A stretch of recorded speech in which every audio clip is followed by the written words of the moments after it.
ಈ ಒಂದು ಕಳ್ಳೆ ಅಂತ ಹಾಕ್ತೀವಿ ದೇವಸ್ಥಾನ ಸುತ್ತ, ಏನೋ ಕಾರೆಮಳ್ಳಿಂದು. ಅದಕ್ಕೆ ಈಗ ಅಂಟು ಮುಂಟು ಇದ್ದಾಗ ಅದಕ್ಕೆ ನೆಳ್ಳಾರ್ಸಂಗಿಲ್ಲ, ನೀಟಾಗಿರ್ಬೇಕು. ಹಂಗೇನಾದ್ರೆ ಈಗ ನಾವೇನು ಸ್ಕೂಲ್ ನಾವು ಕಟ್ಟಿದ್ದೀವಲ್ಲ, ನಾವು ಹಾಲು ಕಡೆಗೆ ಹಾಲು ಬರಲ್ಲ ಮೇಡಮ್, ಬ್ಲಡ್ ಬರುತ್ತೆ. ಆ ಥರ ಎಲ್ಲ ನಮಗೆ ಇದೆ. ಬಟ್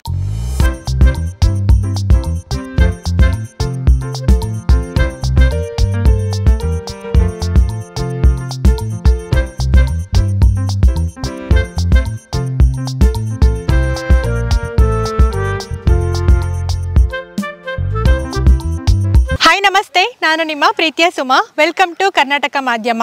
ನಾನಿವತ್ತು ಚಿಕ್ಕಣ್ಣದೇವರಹಟ್ಟಿಯಲ್ಲಿರುವಂತಹ ಪಾಪಣ್ಣ ಸ್ವಾಮಿಗಳ ಫಾರ್ಮ್ ಹೌಸ್ನಲ್ಲಿದ್ದೀನಿ. ಈಗಾಗಲೇ ನೀವು ಇವರ ಫಾರ್ಮ್ ಹೌಸಲ್ಲಿರುವಂತಹ ಓರಿಗಳನ್ನು ನೋಡಿದ್ದೀರಾ. ಸೊ ತುಂಬ ಇಷ್ಟಪಟ್ಟಿದ್ದೀರಾ. ಯದು ವಂಶಸ್ಥರು ಇವರು. ಇವರ ಫಾರ್ಮ್ನಲ್ಲಿ ಸಾಕಷ್ಟು ಓರಿಗಳಿವೆ, ಅಲ್ಲದೆ ಹಳ್ಳಿಕಾರ್ ಹಸುಗಳು, ನಾಟಿ ಹಸುಗಳು, ಕುರಿಗಳು ಕೂಡ ಇದೆ. ಇವತ್ತಿನ ವಿಡಿಯೋದಲ್ಲಿ ಇವರ ಫಾರ್ಮಲ್ಲಿರುವಂತಹ ಹಳ್ಳಿಕಾರ್ ಹಸುಗಳಾಗಿರ್ಬೋದು, ನಾಟಿ ಹಸುಗಳಾಗಿರ್ಬೋದು, ಮತ್ತು ಬಸಪ್ಪ ಕೂಡ ಇದೆ, ಅಷ್ಟೇ ಅಲ್ಲದೆ ಕುರಿಗಳು ಕೂಡ ಇದೆ. ಸೊ ಎಲ್ಲವನ್ನು ಕೂಡ ನೀವು ನೋಡ್ತಾ ಹೋಗ್ತೀರಾ. ವಿಡಿಯೋನ ಸ್ಕಿಪ್ ಮಾಡದೆ ನೋಡಿ, ವಿಡಿಯೋ ತುಂಬಾ ಇಂಟ್ರೆಸ್ಟಿಂಗ್ ಆಗಿರುತ್ತೆ. So let's go. ಸರ್ ನಮಸ್ತೆ. ನಮಸ್ತೆ ಮೇಡಮ್. ಸರ್, ಈಗಾಗಲೇ ನಿಮ್ಮ ಫಾರ್ಮಲ್ಲಿರುವಂತಹ ಓರಿಗಳ ಪರಿಚಯ ಮಾಡಿಕೊಟ್ಟಿದ್ರಿ ಮೊದಲನೇ ವಿಡಿಯೋದಲ್ಲಿ. ನಮ್ಮ ವೀಕ್ಷಕರು ನೋಡಿ ತುಂಬ ಖುಷಿ ಪಟ್ಟಿದ್ದಾರೆ. ಮೊದಲಿಗೆ ನಿಮ್ಮ ಪರಿಚಯ ಮಾಡಿಕೊಟ್ಬಿಡಿ ಸರ್, ಆಮೇಲೆ ನಿಮ್ಮ ಫಾರ್ಮಲ್ಲಿರುವಂತಹ ಬಸಪ್ಪ ಮತ್ತು ಹಸುಗಳ ಎಲ್ಲದರ ಪರಿಚಯವನ್ನು ಮಾಡಿಕೊಡಿರಂತೆ. ಓಕೆ. ಚಿಕ್ಕಣ್ಣ ಸ್ವಾಮಿ ದೇವಸ್ಥಾನ ಅಂತೇಳಿ ಅಲ್ಲಿ ನಾವು ಧರ್ಮದಶಿಗಳಾಗಿ ಮತ್ತು ಕೆಲಸ ಮಾಡ್ಕೊಂಡು ನನ್ನ ಹೆಸರು ಪಾಪಣ್ಣ ಸ್ವಾಮಿ ಅಂತೇಳಿ ಎಲ್ಲರಿಗೂ ಗೊತ್ತಿರೋಂಥ ವಿಚಾರನೇ. ನಾವು ಸುಮಾರು ವರ್ಷಗಳಿಂದನೂ ಸಹ ಒಂದು ಹಳ್ಳಿಕಾರ್ ತಳಿ ಎತ್ತುಗಳನ್ನ ತಂದು ನಮ್ಮದು ತುಮಕೂರು ತಾಲೂಕಿನಲ್ಲಿ ನಾವು ಪ್ರೊಸೆಷನ್ ಎಲ್ಲ ಮಾಡ್ತೀವಿ. ಜಾತ್ರೆಗೋಸ್ಕರ ನಾವು ಓರಿಗಳನ್ನು ಕಟ್ಟಿ ಅಂಥದ್ದು. ಜೊತೆಯಲ್ಲಿ ನಮಗೆ ವ್ಯವಸಾಯಕ್ಕೆ ಬೇಕಂತ ಹಳ್ಳಿಕಾರ್ ತಳಿ ನಾಟಿ ಹಸುಗಳು ಮತ್ತು ಆ ಕುರಿಗಳು ಗೊಬ್ಬರಕ್ಕೋಸ್ಕರ ನಾವು ಬೇರೆ ಮಿನಿಯರನ್ನು ಅವೆಲ್ಲ ಹಾಕೋದಿಲ್ಲ. ನಾವೆಲ್ಲ ಗೊಬ್ಬರ ಇದು ಮಾಡಿಕೊಂಡು ನಾವು ವ್ಯವಸಾಯಕ್ಕೋಸ್ಕರ ಇಟ್ಕೊಂಡಂಥದ್ದು. ಜೊತೆಗೆ ನಮ್ಮ ದೇವಸ್ಥಾನದ ಬಸವ ಇದು. ಜೊತೆಯಲ್ಲಿ ಎಲ್ಲ ನಾವು ಬಸವಗಳು ಅದೇನಾದ್ರು ಕಾಲವಾದರೂ ನಾವೆಲ್ಲ ಇಲ್ಲೇ ಸಮಾಧಿಯನ್ನು ಮಾಡಿ ಅದು ಪೂಜೆ ಪುನಸ್ಕಾರಗಳನ್ನು ವರ್ಷಕ್ಕೊಂದ್ಸಲ ನಾವು ನಡೆಸ್ಕೊಂಬರೋ ಅಂಥದ್ದು. ದೇವಸ್ಥಾನಕ್ಕಿಂತ ಬಿಟ್ಟರೆ ಬಸವ ಮೇಡಮ್ ಇದು. ದೇವಸ್ಥಾನಕ್ಕಿಂತ ಬಿಟ್ಟರೆ ಬಸವ. ಹಾಗಾಗಿ ಅದನ್ನು ನಾವು ಬೇರೆ ಏನಕ್ಕೂ ಯೂಸ್ ಮಾಡಲ್ಲ. ದೇವ್ರ ಸಂಬಂಧಪಟ್ಟಂಗೆ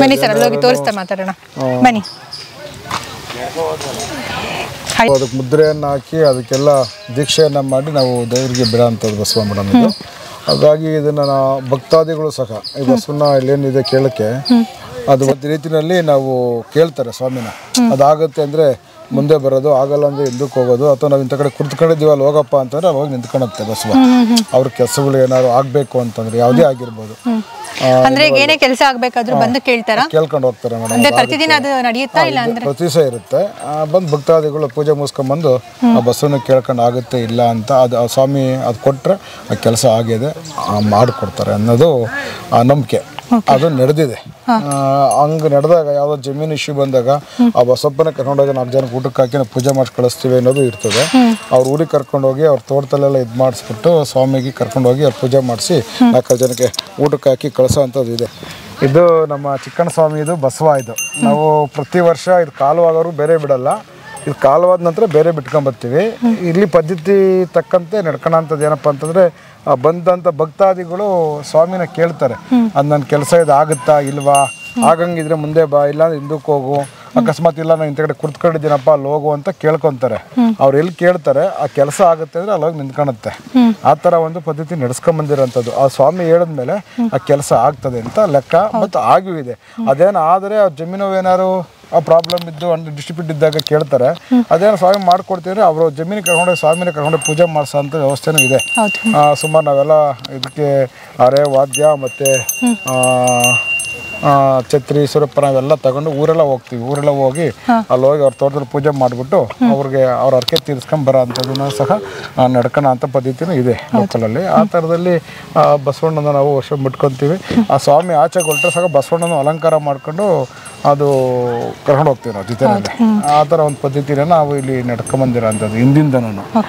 ಸುಮಾರು ನೋಡಿ ಅಲ್ಲೆಲ್ಲ ಗುಡ್ಡೆಗಳಿದ್ದಾವೆ. ಸುಮಾರು ಬಸವಗಳು ಸತ್ತವನ್ನೆಲ್ಲ ನಾವು ಇಲ್ಲೇ ಮಣ್ಣು ಮಾಡಿಬಿಟ್ಟು ಅದಕ್ಕೆ ಈ ಥರ ಆ ಸಮಾಧಿನ ಕರೆಸಿ ಅಲ್ಲಿ ಪ್ರತಿ ವರ್ಷ ನಾವು ಪೂಜೆ ಮಾಡ್ತೀವಿ. ಅಲ್ಲಿರೋ ಅಂಥದ್ದು ಗುಡ್ಡೆಗಳು. ಆ ಗುಡ್ಡೆಗಳು ಇಲ್ಲಿ ಇಲ್ಲಿ ವರ್ಷಕ್ಕೊಂದ್ಸಲಿ ಜಾತ್ರೆ ಆಗುತ್ತೆ. ಪ್ರತಿ ವರ್ಷ ಶಿವರಾತ್ರಿ ಒಂದು ವಾರಕ್ಕೆ ಜಾತ್ರೆ ಆಗುತ್ತೆ. ಶಿವರಾತ್ರಿ ಹಬ್ಬ ಸೋಮವಾರ ಬಂದರೆ 8 ದಿನಕ್ಕೆ ಆಗುತ್ತೆ. ಅಕಸ್ಮಾತ್ ವಾರ ಚೇಂಜ್ ಆದಾಗ ನಮ್ಮ ಮತ್ತೆ ಸೋಮವಾರದಿಂದ ಶುರು ಮಾಡ್ಕೊಬೇಕು. ಹಾಗಾಗಿ ವರ್ಷಕ್ಕೊಂದ್ಸಲಿ ಇಲ್ಲೇ ಬಂದು ದೇವರು ಮತ್ತು ಬಸವಣ್ಣ ಎಲ್ಲ ಇಲ್ಲೇ ಇದ್ದು ನೈಟ್ ಆ್ಯಂಡ್ ಡೇ ಇರುತ್ತೆ. ಇಲ್ಲೇ ಮುಗಿಸ್ಕೊಂಡು ಹೋಗೋ ಅಂಥದ್ದು ಹಿಂದಿನ ನಡ್ಕೊಂಬಂದಿರೋ ಅಂಥದ್ದು. ಹಾಗಾಗಿ ನಾವು ಅದನ್ನೇ ಪಾಲನೆ ಮಾಡ್ಕೊಂಡು ಬಂದಿದ್ದೀವಿ ಮೇಡಮ್. ಆ ಜೊತೆಯಲ್ಲಿ ಏನಪ್ಪ ಅಂತಂದರೆ ಇವೆಲ್ಲ ನಮ್ಮ ಸುಮಾರು ವರ್ಷಗಳಿಂದ ನಮ್ಮ ತಂದೆಯವರು ನಮ್ಮ ದೊಡ್ಡಪ್ಪನವರೆಲ್ಲ ನಾವು ಮುಂಚೆ ಅಂತ ದೊಡ್ಡದಾಗಿ ಇದು ಮಾಡ್ಕೊತಿರಲಿಲ್ಲ. ನಮ್ಮ ಕೆಲಸಕ್ಕೆ ತಕ್ಕಂತೆ ಮತ್ತು ಜಾತ್ರೆಗೆ ಹೋಗೋಕ್ಕೆ ನಾವು ಒಂದೊಂದು ಎತ್ತಿ ಎತ್ಕೊಳ್ಳೋದನ್ನ ಮೇಯಿಸ್ಕೊಂಡು ನಾವು ಮಾಡ್ಕೊಂಡು ಬರ್ತಿದ್ವಿ ಹಳ್ಳಿ ಕಾರ್ಕಡಿ ಎತ್ಗಳನ್ನ. ಇತ್ತೀಚೆಗೆ ಸ್ವಲ್ಪ ನಾವೆಲ್ಲ ಇದಾದಮೇಲೆ ಜಾಸ್ತಿ ಮಾಡ್ಕೊಂಡಿದ್ದೀವಿ ದನಗಳನ್ನ. ಯಾಕೆಂದರೆ ಈಗ ಅಲ್ಲಿ ನಾವು ಜಾತ್ರೆಗಳಿಗೆ ಹೋಗ್ತೀವಿ, ನೋಡ್ತಿರ್ತೀವಿ, ನಾವು ಮಾಡಬೇಕು, ಇಷ್ಟ ಆಗ್ತೈತೆ, ಮಾಡಬೇಕು, ಏನೋ ಬಸವಣ್ಣ ಸೇವೆ ಮಾಡೋದು ನಮಗೂ ಒಂದು ಒಳ್ಳೆಯದು. ಈಗ ಅವೇನೂ ಕೇಳೋಲ್ಲ, ನಮ್ಗೆ ಹಿಂಗೆ ಬೇಕು ಬೇಡ ಅಂತ ಏನೂ ಕೇಳೋದಿಲ್ಲ. ಹಂಗಾಗಿ ಏನೋ ಒಂದು ಸೇವೆ ಮಾಡೋಣ ಅನ್ನೋ ಒಂದು ಆಸಕ್ತಿಯಿಂದ ಮಾಡ್ಕೊಂಬಂದಿದ್ದೀವಿ ಮೇಡಮ್. ಸುಮಾರು ವರ್ಷದಿಂದ ಅಲ್ಲಿ ಸುಮಾರು ಒಂದು 30-35 ವರ್ಷದಿಂದ ನಾವು ಸಾಕೊಂಡು ಬರ್ತಾ ಇದ್ದೀವಿ ಮೇಡಮ್. ಅವನ್ನ ನಾವು ಏನು ಅವಾಗ ತಂದು ನಾವು ಜಾತ್ರೆ ಮಾಡಿ ಮಾರೋ ಅಂತ ಬತ್ತಿದ್ದು ಇಲ್ಲ. ನಾವು ತಂದರೆ ವರ್ಷಾಂಗಟ್ಲೆ ಮನೆಯಲ್ಲೇ ಕಟ್ಟಿ ಅವಕ್ಕೆ ಏನು ಸೌಕರ್ಯ ಮಾಡಬೇಕು ಮಾಡಿ ಮೇಸಿ ನಾವು ಜಾತ್ರೆ ಬಿಡೋದು. ಈಗ ನಾವೆಲ್ಲ ಒಂದು ತಂದು ಬಿಡೋದು, ಜಾತ್ರೆ ಬಿಡೋದು, ಅಲ್ಲಿ ಮಾರ್ಬಿಟ್ಟು ಮನೆಗೆ ಬರೋದು ಒಂದು ಇಲ್ಲ. ಪ್ರತಿ ವರ್ಷ ಕೊಟ್ಟರು ನಾವು ತಂದು ಮನೆಗೆ ಕಟ್ಟಲೇಬೇಕು. ಪ್ರತಿದಿನ ಪ್ರತಿ ವರ್ಷ ನಾವು ಅದು ನೋಡಿದ್ರೆ ನಮಗೂ ಒಂದು ಸಮಾಧಾನ, ಒಂದು ತೃಪ್ತಿ, ಅವನ ಮನೆಗೆ ಇರಬೇಕು. ಯಾವಾರ ಆಗಲಿ ನಾವು ಇವತ್ತು ಕೊಟ್ಬಿಟ್ರು ತಿರ್ಗಿ ಮತ್ತೆ ತಂದು ನಾವು ಸಾಕಂಥದ್ದು ಜಾತ್ರೆ ಬಿಡ ಅಂತದ್ದು. ಸರ್, ಈಗ ಬಸವಣ್ಣನ ಸೆಲೆಕ್ಟ್ ಮಾಡಬೇಕಾದ್ರೆ ಯಾವ ರೀತಿ ಸೆಲೆಕ್ಟ್ ಮಾಡ್ತೀರಾ ಸರ್? ಗುಣಲಕ್ಷಣಗಳು ಅಂತಂದ್ರೆ ಏನು ಇರಬೇಕಾಗುತ್ತೆ ಸರ್? ಮಾಡಬೇಕು ಅಂದ್ರೆ ಕೆಲವೊಂದು ಇದ್ರಾಗೆಲ್ಲ ಇರ್ತವೆ. ಏನು ಒಂದು ಸುಳಿಗಳು ಇರ್ತವೆ. ಇಲ್ಲಿ ಮೇಲೆ ಸುಳಿ ಇದೆ, ಬೋರ್ಗೆ ಸುಳಿ ಅಂತ ಹೇಳ್ತೀವಿ. ಮತ್ತೆ ಇಲ್ಲಿ ಬರುತ್ತೆ ಗುಂಡಿಗೆ ಸುಳಿ ಅಂತ ಹೇಳ್ತೀವಿ. ಮತ್ತೆ ಕಾಲಲ್ಲಿ ಬಂದ್ರೆ ಸಂಕ ಸುಳಿ ಅಂತ ಹೇಳ್ತೀವಿ. ಆಮೇಲೆ ಇಲ್ಲಿ ಮೋಟ್ ಬಗ್ಲಿ ಅಂತ ಬರುತ್ತೆ ಮೇಡಮ್. ಇವೆಲ್ಲ ನೋಡ್ಬಿಟ್ಟು ಅವೇನು ಇಲ್ಲ ಅಂದ್ರೆ ನಮ್ಗೆ ಒಳ್ಳೆ ಜಾತಿ ಹಳ್ಳಿ ಲಕ್ಷಣ ಎಲ್ಲ ನೋಡ್ತೀರಾ ಅನ್ಸುತ್ತಲ್ವಾ? ಆಮೇಲೆ ಎಲ್ಲ ನೋಡಿ ನಮ್ಗೆ ಓಕೆ ಆದರೆ ಕಾಲು ನೀಟಾಗಿರ್ಬೇಕೆಲ್ಲ ಅಂತ ನೋಡಿ ನಾವು ಸೆಲೆಕ್ಷನ್ ಮಾಡ್ಕೊಂಡು ತಗೊಳ್ಳೋಂಥದ್ದು. ಮತ್ತು ಒಂದೊಂದು ಕಡೆ ಇರ್ತವೆ ಮೇಡಮ್. ಅಲ್ಲ ಒಂದೊಂದು ಕಡೆಗೂ ಒಂದೊಂದ್ಸರಿ ಹುಡ್ಕೊಂಡು ಹೋಗಿ ಅವತ್ತೊಂದು ಜೋಡಿ ಮಾಡೋ ಅಂಥದ್ದು. ಹಂಗಾಗಿ ನಾವು ಇದು ಮಾಡ್ಕೊತೀವಿ. ನಾವು ಜೊತೆ ಕಟ್ಟಿರೋದೇ ತಂದಿರೋದೇ ಕಮ್ಮಿ. ನಾವು 120 ಎಲ್ಲವೇ ನೋಡ್ಕೊಂಡು ತಂದು ಕೂಟ ಹಾಕಿರೋಂಥದ್ದು ಜಾಸ್ತಿ. ಇಲ್ಲಿ ಕೂಟ ಹಾಕಿರೋ ಸುಮಾರು ಕಡೆ ಎಲ್ಲ ಮೆರೆದಿದ್ದಾವೆ ದನಗಳು. ನಾವು ಒಂದೇ ಕಡೆ ಇಟ್ಕೊಳೋದಿಲ್ಲ. ಯಾಕೆಂದ್ರೆ ಬಸಪ್ಪನ ಒಂದೇ ಕಡೆ ಇಟ್ಕೊಂಡ್ರೆ ಪ್ರಚಾರ ಆಗಲ್ಲ. ಮನೆಯಿಂದ ಮನೆಗೆ ಹೋದ್ರೆ ಜಾತ್ರೆಗೆ ಹೋದಾಗ ಒಂದ್ ಕಡೆ ಪ್ರಚಾರ ಆಗ್ತವೆ. ಆಮೇಲೆ ನಮಗೂ ಇಂಥ ಕಡೆ ಇವಿದ್ದು ಅಂತ ಅವರು ಹೇಳ್ತಾರೆ. ಅವರು ತಂದ್ರೆ ಇಂಥ ಕಡೆ ನಾವು ತಂದೆ ಅಂತ ನಾವು ಹೇಳ್ತೀವಿ. ಈ ತರ ಅವ್ನು ಹಿಡ್ಕೊಂಡು ಹೋಗಿರೋದು ಪದ್ಧತಿ.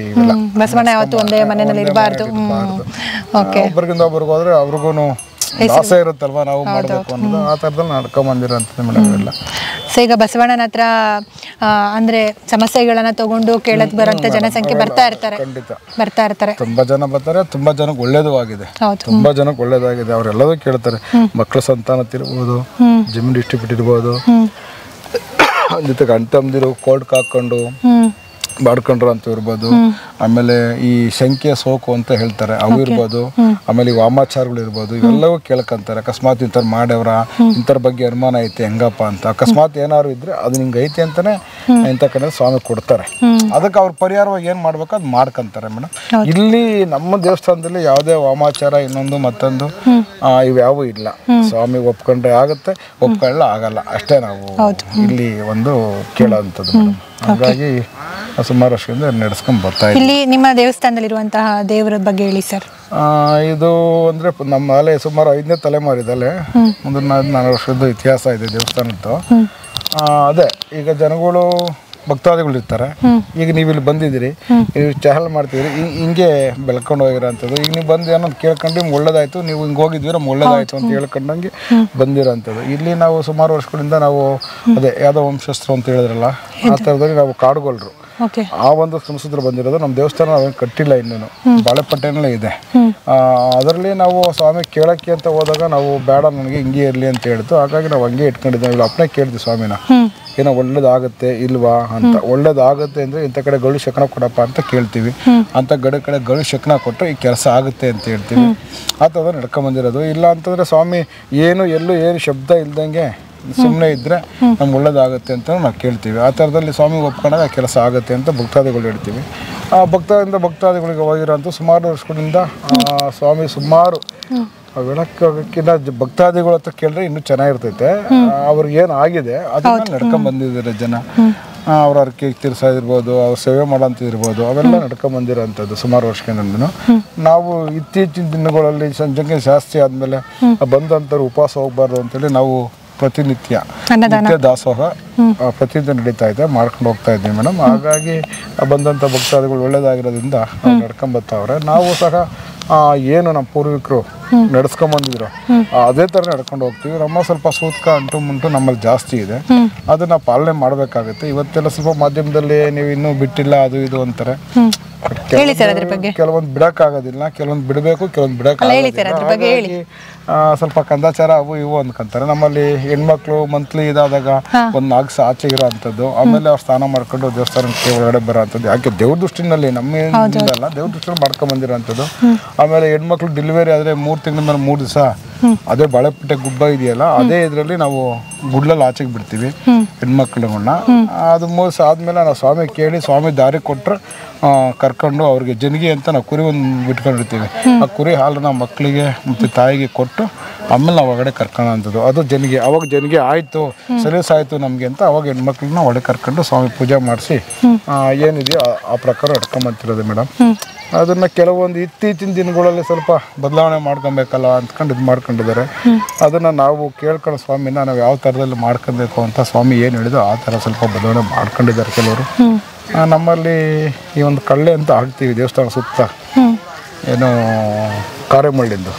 ಅದಕ್ಕೆ ಈಗ ಅಂಟು ಮುಂಟು ಇದ್ದಾಗ ಅದಕ್ಕೆ ನೆಳ್ಳಾಡ್ಸಂಗಿಲ್ಲ, ನೀಟಾಗಿರ್ಬೇಕು. ಹಂಗೇನಾದರೆ ಈಗ ನಾವೇನು ಸ್ಕೂಲ್ ನಾವು ಕಟ್ಟಿದ್ದೀವಲ್ಲ, ನಾವು ಹಾಲು ಕಡೆಗೆ ಹೋದ್ರೆ ಹಾಲು ಬರಲ್ಲ ಮೇಡಮ್, ಬ್ಲಡ್ ಬರುತ್ತೆ. ಆ ಥರ ಎಲ್ಲ ನಮಗೆ ಇದೆ. ಬಟ್ ಅದು ಇವತ್ತಿನ ರೀತಿಯಲ್ಲಿ ಈ ಕಾನೂನು ಪ್ರಕಾರ ನೋಡ್ಕೊಂಡು ಸರ್ಕಾರಗಳೇ ಹಿಂಗೆ ಮಾಡ್ತೀರಿ ಹಂಗೆ ಮಾಡ್ತೀರಿ ನೀವು ಅಂತಾರೆ. ಅದಕ್ಕಾದ್ರೂ ನಾವು ಸೂಕ್ಷ್ಮ ಗೊತ್ತಾಗ್ಬಿಡ್ತೈತೆ. ಆ ಥರ ಭಗವಂತನ ಮೇಲೆ ತೋರಿಸೋ ನಡ್ಕೊಳ್ಳೇಬೇಕಲ್ಲ. ಭಗವಂತನಿಗೋಸ್ಕರ ನಡ್ಕೊಳ್ಳೋದಷ್ಟೇ, ನಮ್ಮಿಂದ ನಾವೇನು ಇದು ಮಾಡ್ಕೊಂಡ್ರೆ ಅಂಥದ್ದೆಲ್ಲ ಆ ದೇವ್ರಿಗೋಸ್ಕರವಾಗಿ ನಾವು ಮಾಡ್ಕೊಂಬಂದಿರೋ ಅಂಥದ್ದು. ಅದೇನೋ ನಮ್ಮಲ್ಲಿ ಹೆಚ್ಚು ಕಮ್ಮಿ ಆದರೂ ಇಲ್ಲ ಮನೆ ಮುಂದೆ ಸರ್ಪ ಬರೋದು ಅಥವಾ ಇನ್ನೊಂದು ಇಲ್ಲ ಮಕ್ಳಿಗೆ ತೊಂದರೆ ಆಗೋದು ಏನೋ ಒಂದು ಆ ಥರದಲ್ಲಿ ಸೂಕ್ಷ್ಮ ಗೊತ್ತಾಗುತ್ತೆ. ಹಂಗಾದಾಗ ನಾವೆಲ್ಲ ತೊಂದರೆ ಮಾಡ್ಕೊಂಡಿದ್ದೀವಿ, ಸರಿಪಡಿಸ್ಕೊಬೇಕು ಅಂತ ಸ್ವಾಮಿ ಕೇಳಿ ಅದಕ್ಕೆ ತಪ್ಪಾಗಿ ಇಟ್ಕೊಂಡು ಸರಿಪಡಿಸ್ಕೊತೀನಿ ಈ ಥರ ಮಾಡ್ಕೊಂಬಂದಿರೋಂಥದ್ದು. ಹಿಂದಿಂದ ಹಿಂಗೆ ನಡ್ಕೊಂಬಂದಿರೋದು ಮೇಡಮ್ ಇವೆಲ್ಲ. ಹಿಂದಿಂದ ನಡ್ಕೊಂಡ್ ಬಂದಿರುವಂತ ಪದ್ಧತಿಗಳನ್ನ ರೂಢಿಸ್ಕೊಂಡು ಹೋಗ್ತಾ ಇದ್ದೀವಿ. ಸೊ ಇನ್ನೊಂದು ನಿಮ್ದು ಯದುವಂಶ ಅಂತ ಕೇಳಿದೆ, ಅದ್ರ ಬಗ್ಗೆ ಹೇಳೋದಾದ್ರೆ ಸರ್? ಈಗ ನಮ್ಮಲ್ಲಿ ನಮ್ಮ ಒಂದು ಕಾಡುಗಳ ಸಂಸ್ಕೃತಿ ನಾವು ಯಾದವ್ ಹೇಳ್ಕಂತಾರ. ನಾವು ಆಕ್ಚುಲಿ ನಮ್ಮಲ್ಲಿ ನಡ್ಕೊಂಬಂದಿರೋಂಥ ನಮ್ಮಲ್ಲಿ ಯಾವುದೇ ಸಮುದಾಯಗಳ ಜೊತೆ ನಾವು ಇಲ್ಲ. ನಮ್ಮಲ್ಲಿ ನಮ್ದೊಂದೇ ಕಾಡುಗಳು ಏನಿದ್ದೀವಿ, ಕಾಡುಗೊಲ್ಲರು ಅಷ್ಟೇ ನಮ್ದೊಂದು ಊರು. ಬೇರೆ ಊರಿನಲ್ಲಿರುವಂತದ್ದೆಲ್ಲರೂ ಕೂಡ ಅವರೇ. ನಾವು ಅದರ್ ಕ್ಯಾಸ್ಟ್ ಯಾರನ್ನೂ ನಾವು ನಮ್ಮೂರಲ್ಲಿ ಇಟ್ಕೊಳೋದಿಲ್ಲ. ನಮ್ಮೂರಿಗೆ ಅಕಸ್ಮಾತ್ ಅವ್ರ ಸೂತ್ಕೋದು ನಮ್ಮೂರಿಗೆ ಬರಲ್ಲ. ಆ ಒಂದು ಇದರಲ್ಲಿ ನಡ್ಕೊಂಡ್ ಬಂದಿರೋದು. ಏನಪ್ಪಾ ಅಂತಂದ್ರೆ ಈಗ ನಮ್ಮ ಒಂದು ಸಂಸ್ಕಾರ ಸಂಸ್ಕೃತಿ ಮತ್ತು ಆಚಾರ ವಿಚಾರಗಳಲ್ಲಿ ಸ್ವಲ್ಪ ನಾವೆಲ್ಲ ಬದ್ಧತೆ ನಡಿಬೇಕಾಗ್ತದೆ ದೇವ್ರಿಗೋಸ್ಕರ. ಹಾಗಾಗಿ ಈ ಅಂಟು ಮುಂಟು ಆದಾಗ ಬೇರೆಯವರು ಯಾರು ಬಂದು ನಮ್ಮೂರಲ್ಲಿ ಇದು ಮಾಡ್ಕೊಳೋದಿಲ್ಲ. ನಮ್ಮೂರ ಸೂತ್ಕ ಇದೆಯಪ್ಪ ನಾವು ಬರಲ್ಲ ಅಂತ ಆಚೆ ನಿಂತ್ಕೊಂಡ್ಬಿಡ್ತಾರೆ, ಹೊರಗಡೆ ಬರೋದು. ಆ ಥರ ಆ ಮೈಲಿಗೆಗೋಸ್ಕರ ನಾವು ಒಂದೇ ಎಲ್ಲ ಊರೆಲ್ಲ ಒಂದೇ ಕಡೆ ಇರ್ತೀವಿ. ನಮ್ಮಲ್ಲಿ ಏನಾದರೂ ನಾವು ಆಚೆಗೆ ಹೋಗಿ ಆ ಸೂತ್ಕ ಎಲ್ಲ ಕಳ್ಕೊಂಡು ಆಮೇಲೆ ಊರಿಗೆ ಬರೋ ಅಂಥದ್ದು. ಆ ಒಂದು ಸಂಸ್ಕಾರದಲ್ಲಿ ನಾವೆಲ್ಲ ಬಂದಿರೋ ಅಂಥದ್ದು. ಆ ಥರ ಏನಾದರೆ ನಾವು ಈ ಕುರಿ ಏನಿದೆ ಆ ಜಾಡಿ ಹಾಕ್ಬಿಟ್ಟು ಸ್ವಾಮಿ ಹತ್ರ ಕೇಳ್ಕೊಂಡು ಅಲ್ಲೊಂದು ಕಳಸ ಎಲ್ಲ ಪೂಜೆ ಮಾಡಿ ಆಮೇಲೆ ತಪ್ಪುಳಿದ ಕೇಳಿ ನಾವು ಇದು ಮಾಡ್ಕೊಂಡು ಆಮೇಲೆ ಸರಿ ಮಾಡ್ಕೊಳ್ಳೋ ಅಂಥದ್ದು. ನಾವೆಲ್ಲ ಸ್ವಲ್ಪ ಆಚಾರ ವಿಚಾರದಲ್ಲಿ ಜಾಸ್ತಿ ಇರೋದ್ರಿಂದ ಅದಕ್ಕೆ ನಾವು ಯಾವುದೇ ಗೊಲ್ರಟ್ಟಿನಲ್ಲೂ ನಮ್ಮ ಗೊಲ್ರು ಇರೋ ಅಂಥ ಕಡೆ ಬೇರೆ ಅದಕ್ಕೆ ಅಷ್ಟು ಯಾರೂ ಇಲ್ಲ. ಈ ಟೌನೊಳಗೆ ಸೇರ್ಕೊಂಡಿರೋಂಥವ್ರು ಕೆಲಸ ಉದ್ಯೋಗಕ್ಕೆ ಹೋಗಿದ್ದಾರೆ. ಅವ್ರು ಬಂದಾಗ್ಲೂ ವರ್ಷಕ್ಕೊಂದ್ಸರಿ ನಾವೇನು ಜಾತ್ರೆ ಇದೆಲ್ಲ ಮಾಡಿದಾಗ ಅವೆಲ್ಲ ಕೇಳ್ಕೊಂಡು ಅವರು ಸಹ ತಪ್ಪು ಅದನ್ನು ಇಟ್ಕೊಂಡು ಏನೋ ಗೊತ್ತಿಲ್ಲಪ್ಪ ಹಿಂಗೆ ಹೋಗಿದ್ದೀವಿ ಏನಾದ್ರು ಅಂಟು ಮುಂಟೆಲ್ಲ ಸಿಗಾಕೊಂಡಿದ್ರು ಎಲ್ಲ ಇಟ್ಕೊಬೇಕು ಅಂತೇಳಿ ಅದಕ್ಕೇನು ನಾವು ಹಿಡೀಕರು ನಡ್ಕೊಂಬಂದಿರೋ ಅದೇ ಥರ ತಪ್ಪು ಇಲ್ಲ ಗಂಗಸ್ಥಾನ ಮಾಡ್ಕೊಂಡು ಅದಕ್ಕೇನು ನಡಿಬೇಕು ಅದ್ ನಡ್ಕೊಂಡು ಆಮೇಲೆ ಊರಿಗೆ ಬರೋ ಅಂಥದ್ದು. ಆ ಒಂದು ಪದ್ಧತಿ ಎಲ್ಲರೂ ಕೂಡ ಇದನ್ನ ಪಾಲಿಸಬೇಕಾಗುತ್ತೆ. ಎಲ್ಲರೂ ನಾವು ಇನ್ನು ಇದುವರೆಗೂ ಯಾರು ಬಿಟ್ಟಿಲ್ಲ. ನಮ್ಮ ಕಾಡುಗಳ ಸಂಸ್ಕೃತಿನಲ್ಲಿ ಇರೋಂಥವ್ರು ಯಾರು ಬಿಟ್ಟಿಲ್ಲ. ಇದನ್ನೆಲ್ಲ ನಡ್ಕೊಂಡ್ ಬತ್ತ ಪ್ರತಿಯೊಂದು ನಡ್ಕೊಂಡ್ ಬರ್ತಿರೋದು ಮೇಡಮ್. ಇದು ಆ ಥರದಲ್ಲಿ ನಡ್ಕೊಂಡು ಹೋಗ್ತಿದ್ದೀವಿ. ಸೊ ಮೇನ್ ವೃತ್ತಿ ನಿಮ್ಮದು ಹಸು ಸಾಕಾಣಿಕೆ? ನಮ್ಮದು ದೇವಸ್ಥಾನದ ಪೂಜೆ ಜೊತೆಯಲ್ಲಿ ವ್ಯವಸಾಯ, ಹಸು ಸಾಕಾಣಿಕೆ ಮತ್ತು ಹಸು ಕುರಿ ಎಲ್ಲ ಇದೆ ಮೇಡಮ್. ಎಲ್ಲದನ್ನು ನಡ್ಸ್ಕೊಂಬಂದಿದ್ವಿ. ನಮ್ಮ ಒಂದು ಕುರಿ ಇದೆ. ನಾವೀಗ ಗೊಬ್ಬರ ಬೇಕು, ತೆಂಗಿನ ಗಿಡ ಮತ್ತು ಅಡಿಕೆಗೆಲ್ಲ. ಈಗ ಅದಕ್ಕೆಲ್ಲ ನಾವು ಬೇರೆ ಗೌರ್ಮೆಂಟ್ ಗೊಬ್ಬರ ಹಾಕೋದಿಲ್ಲ. ಹಂಗಾಗಿ ನಾವು ಗೊಬ್ಬರ ಕಸಗೋಸ್ಕರನಾರು ನಾವು ಇಟ್ಕೊಬೇಕು ಅಂತೇಳಿ ದನ ಎಮ್ಮೆ ಮತ್ತು ಕುರಿಗಳೆಲ್ಲ ಸಾಕೊಂಡು ನಾವು ಬೆಳೆಸ್ಕೊಂಬಂದಿದ್ದೀವಿ. ನಾವು ಓದ್ತಿದ್ದನು ಮುಂದೆ ಹಂಗೆ ಈಗ ಒಬ್ಬರಿಂದ ಒಬ್ಬರಿಗೆ ನಮ್ಮ ಅಪ್ತಿರು ಮಾಡ್ತಿದ್ರು, ನಾವು ಮಾಡ್ತೀವಿ, ನಮ್ಮ ಮಕ್ಕಳು ಹಂಗೆ ಮುಂದುವರಿಬೇಕಲ್ಲ ಮೇಡಮ್. ಈಗ ಬಸಪ್ಪ ಬಗ್ಗೆ ಸರ್ ಸಾಕಷ್ಟು ಮಾಹಿತಿನ ನಿಮ್ಮೊಟ್ಟಿಗೆ ಶೇರ್ ಮಾಡಿದ್ರು, ಮತ್ತೆ ಅವರ ಒಂದು ಸಂಸ್ಕೃತಿ ಪರಂಪರೆ ಬಗ್ಗೆ ಕೂಡ ನಿಮ್ಮೊಟ್ಟಿಗೆ ಶೇರ್ ಮಾಡಿದ್ದಾರೆ. ಬನ್ನಿ ಈಗ ಈ ಕಡೆ ಇರುವಂತಹ ಹಳ್ಳಿಕಾರ ಹಸುಗಳನ್ನ ನಿಮಗೆ ಪರಿಚಯ ಮಾಡಿಕೊಡ್ತಾರೆ. ಬನ್ನಿ ಸರ್ ನೋಡೋಣ.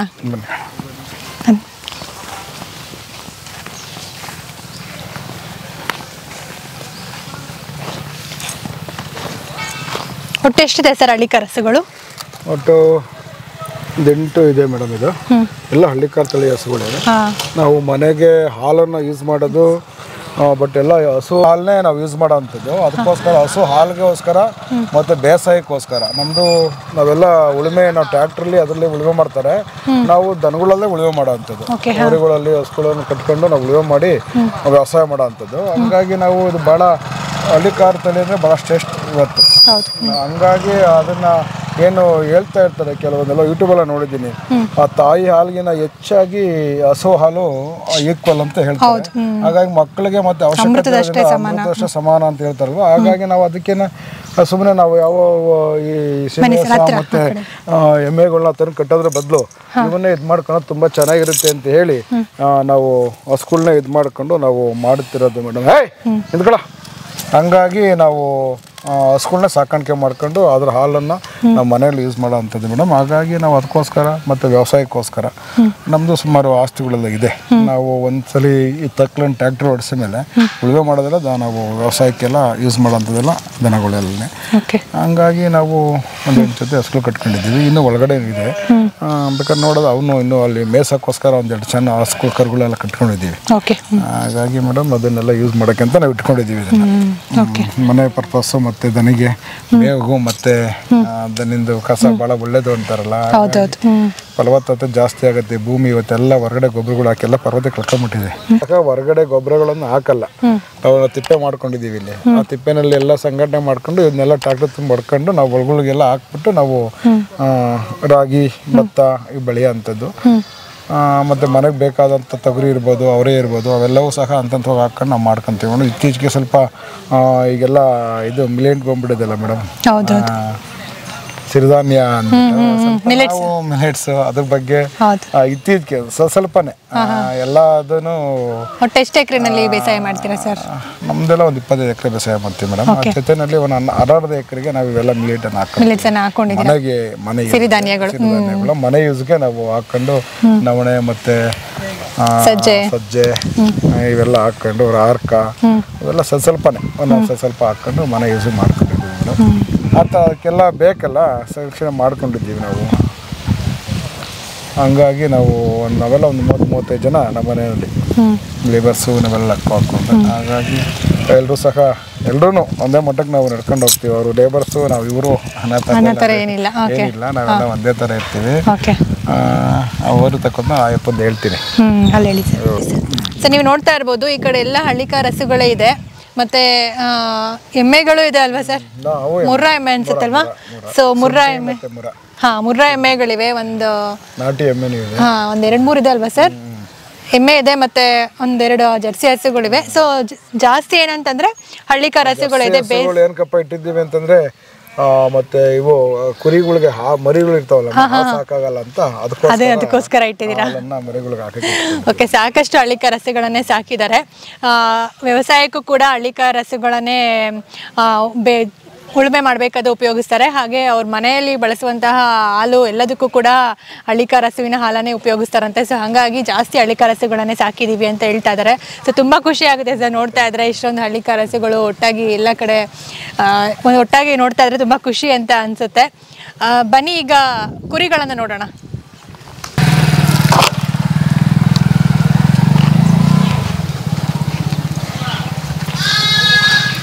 ಯಾವ ಆಚೆ ಬರುತ್ತೇನೋ ಪಾಪ ಓಪನ್ ಮಾಡಿದೆ. ಇದನ್ನ ಕುರಿಗೋಸ್ಕರನೇ ಅದನ್ನ ಸೆಟ್ ಮಾಡ್ಕೊಂಡ್ವಿ. ನಾಟಿ ಕುರಿಗಳ ಸರ್ ಇವೆಲ್ಲ? ನಾಟಿ ಕುರಿಗಳು, ನಾಟಿ ಕುರಿಗಳೇ. ನಾಟಿ ನಾವು ಅದೇ ತೆಂಗು ಮತ್ತು ಅಡಿಕೆಗೆ ಮತ್ತು ಹೊಲಕ್ಕೆ ಗೊಬ್ಬರಕ್ಕೋಸ್ಕರ ನಾವು ಕುರಿಗಳನ್ನ ಸಂಗ್ರಹಣೆ ಮಾಡ್ಕೊಂಡಿದ್ದೀವಿ. ಯಾಕಂದ್ರೆ ಈಗ ಹೊರಗಡೆ ಹೋಗಿ ತರೋದು ತುಂಬ ಕಾಸ್ಟ್ ಬರುತ್ತೆ. ಈಗ ನೀರಿನ ಗೊಬ್ಬರ ಹಾಕಿದ್ರೆ ಫಲವತ್ತತೆ ಹೋಗುತ್ತೆ. ಹಾಗಾಗಿ ನಾವೆಲ್ಲನೂ ಸಹ ಈ ಕುರಿ ಗೊಬ್ಬರ ಮತ್ತು ದನಿ ಗೊಬ್ಬರದಿಂದನೇ ನಾವು ಜಮೀನುಗಳಿಗೆಲ್ಲ ಇದು ಮಾಡಿ ಮತ್ತು ಇದು ಮಾಡ್ಕೊತಿರೋದು ಮೇಡಮ್. ಅದಕ್ಕೋಸ್ಕರ ನಾವು ಈ ಕುರಿಗಳನ್ನು ಸಾಕೊಂಡಿದ್ದೀವಿ. ಇದನ್ನೇ ಶೆಡ್ ಮಾಡ್ಕೊಂಡು ನಾವು ಇಲ್ಲೇ ಮಾಡ್ಕೊಂಡು ಮೇವು ಹಾಕೋದಿಲ್ಲ. ಹೊರಗಡೆ ನಮಗೆಲ್ಲ ಜಮೀನುಗಳ ಹತ್ರ ತಕ್ಕಲು ಬಿಟ್ಕೊಂಡಿದ್ವಿ ಕುರಿ ಮೇಯಕ್ಕೋಸ್ಕರ. ಹಾಗಾಗಿ ಆ ಹೊರಗಡೆ ಮತ್ತೆ ಕಾಡಲ್ಲಿ ಮತ್ತೆ ನಮ್ಮ ತಕ್ಕಳುಗಳಲ್ಲಿ ಹೋಗಿ ಮೇಯಿಸ್ಕೊಂಬಂದು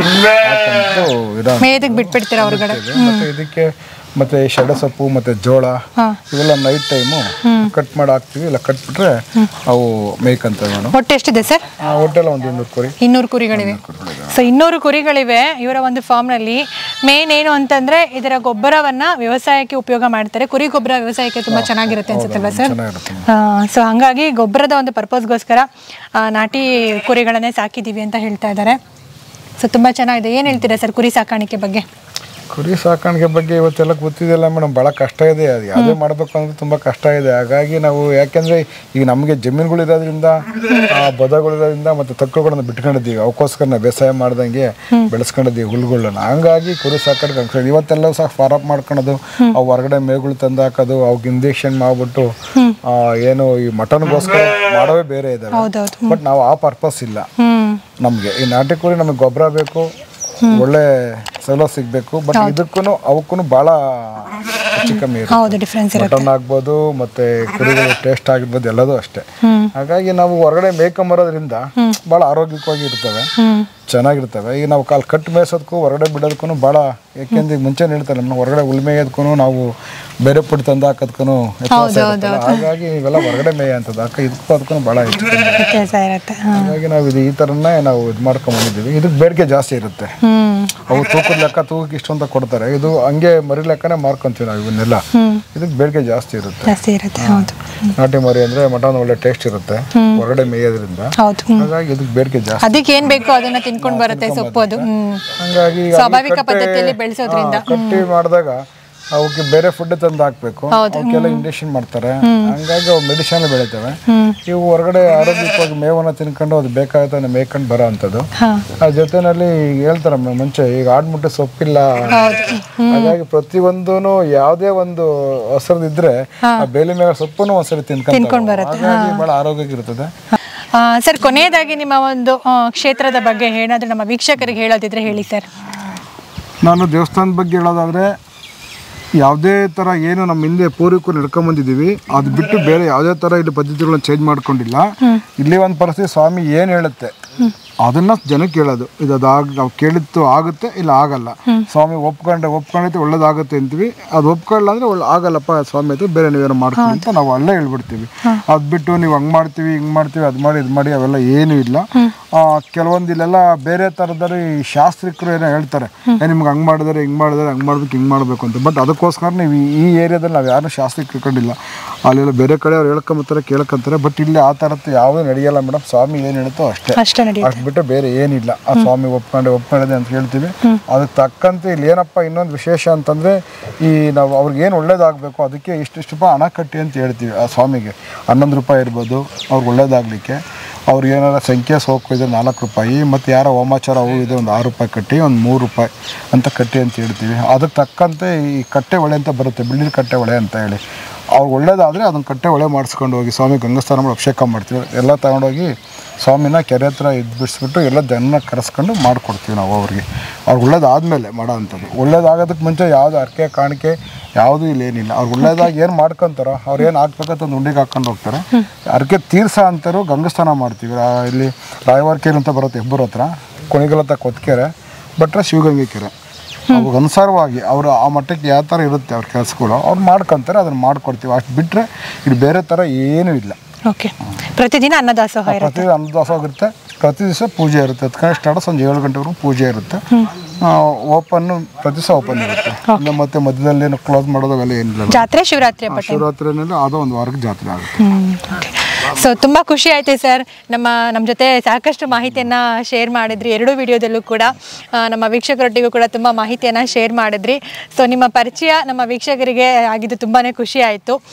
ಸೊ ನೋಡಿದ್ರಲ್ಲ, ಸ್ವಾಮಿಗಳ ಒಂದು ಫಾರ್ಮಲ್ಲಿರುವಂತಹ ಹೋರಿಗಳಾಗಿರ್ಬೋದು, ಹಸುಗಳಾಗಿರ್ಬೋದು, ಮತ್ತು ಬಸಪ್ಪ ಆಗಿರ್ಬೋದು, ಹಾಗೆ ಕುರಿಗಳಾಗಿರ್ಬೋದು, ಎಲ್ಲವನ್ನು ನೋಡಿ ನಿಮಗೆ ತುಂಬ ಖುಷಿಯಾಗಿರುತ್ತೆ ಅಂತ ತಿಳ್ಕೊಂಡಿದ್ದೀನಿ.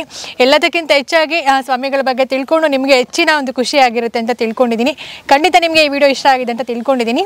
ವಿಡಿಯೋ ಇಷ್ಟ ಆದರೆ ಲೈಕ್ ಮಾಡೋದನ್ನು ಮಾತ್ರ ಮರಿಬೇಡಿ. ವಿಡಿಯೋ ಇನ್ಫಾರ್ಮೇಟಿವ್ ಅಂತ ಅನ್ಸಿದ್ರೆ ಫ್ಯಾಮಿಲಿ ಆ್ಯಂಡ್ ಫ್ರೆಂಡ್ಸ್ ಒಟ್ಟಿಗೆ ಶೇರ್ ಮಾಡಿ. ನಮ್ಮ ಚಾನಲನ್ನು ಸಬ್ಸ್ಕ್ರೈಬ್ ಮಾಡ್ಕೊಂಡಿಲ್ಲ ಅಂದರೆ ದಯವಿಟ್ಟು ನಮ್ಮ ಚಾನಲನ್ನು ಸಬ್ಸ್ಕ್ರೈಬ್ ಮಾಡಿ. ಹಾಗಾದರೆ ಈ ವಿಡಿಯೋನ ಇಲ್ಲೇ ಎಂಡ್ ಮಾಡ್ತಾ ಇದ್ದೀನಿ. ಮತ್ತೆ ಮುಂದಿನ ವಿಡಿಯೋದಲ್ಲಿ ಇನ್ನೊಂದು ಇಂಟ್ರೆಸ್ಟಿಂಗ್ ಆಗಿರುವಂತಹ ಕಂಟೆಂಟ್ ಜೊತೆಗೆ ನಾನು ನಿಮ್ಮ ಮುಂದೆ ಇರ್ತೀನಿ. ಅಲ್ಲಿವರೆಗೂ ಕೀಪ್ ವಾಚಿಂಗ್ ಕರ್ನಾಟಕ ಮಾಧ್ಯಮ. Take care. Bye bye.